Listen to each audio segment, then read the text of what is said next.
Okay, the next speaker is part of the open stage.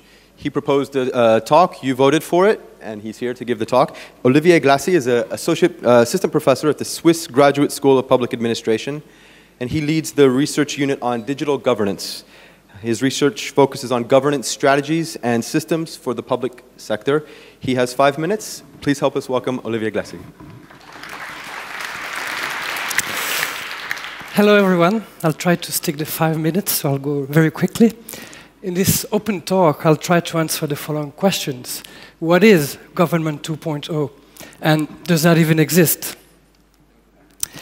So, before I discuss Government 2.0, I'll briefly recall the main roles of government. It should first ensure that citizens live in a safe and nice place.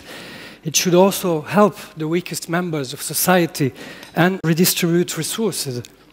Furthermore, it should be what is called a teacher state, taking care of education. And finally, it should support economic development or come to the rescue when economic disasters happen. Another thing, in many countries, separation of powers is the rule, with each branch having a separate and independent area of responsibility.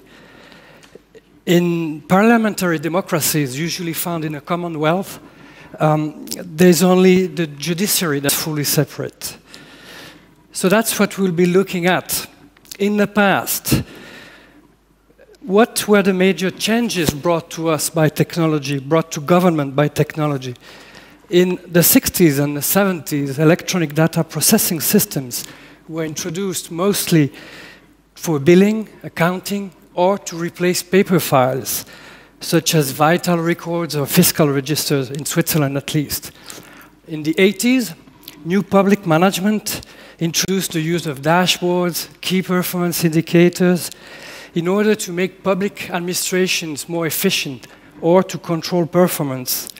In the 90s and up till now, public administration provide online content and online services, such as tax declaration, application for ID cards, for licenses, for permits, and so on. What you'll notice here is that this is all about making the same old administrative services, the same old form, online. They are maybe more efficient, more customer-friendly, but there was really never a change of model. So right now, is this Web 2.0 wave going to change anything for governments? Do we want Prisons 2.0? I don't know, contribute to my fine, share my tax declaration, co-taking a driving exam, folksy judges, wiki social help? Of course, I'm kidding, but it's to illustrate that most of the interactions we have with the states, they are quite private and we don't want to share them, to open them. So in my opinion, the main contributions we have at the point from Web 2.0 are, first of all, more transparency. You have sharing, monitoring, evaluating what the judges, what the police, what the public administration do by using videos, blogs, RSS, and so on. At the executive level, what Web 2.0 has brought us is probably a better user experience, rich interfaces, content sharing, and so on. And at the legislative level, it's brought us more participation, but that's not really very big, and it's mainly at the campaigning stage. So speaking of the campaigning, I think these issues are going to be very big, as well as online monitoring sites, such as Smart Vote in Switzerland, when I can compare to what I think to what politicians vote, and other e-participation tools. They're going to be big, I think, a big part of politics. But I think we should go much further than this. I want to have my say about what happens in my backyard, as they say.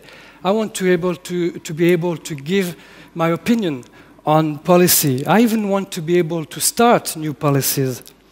So, just 2 quick examples. In Switzerland, with 50,000 signatures, you can launch a referendum to change the law. With 100,000 signatures, you can launch an initiative to change the constitution. I think that could be done online instead of going out on the streets to markets and making people sign. Another quick example, right now in Geneva, for those who live here, we're writing a new constitution. We have a constituent assembly.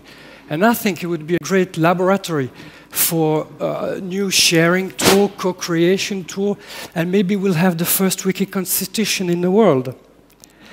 So, in the light of what I've said up till now, I will conclude and I'll try to answer my initial question. I think government 2.0 is an empty term, and we've seen that there are indeed politics 2.0. And I do really hope that e-participation will increase and support legislative processes. Regarding the executive level, as I said, most interactions we have with public administrations, they're just too private. And in my opinion, the characteristics of Web 2.0 or Enterprise 2.0, they don't apply there. They don't apply to public administrations. So I'm coming to my conclusion. I saw the timer. That's why I'll probably stick with a good old catchword, and this catchword is e-government. Thank you.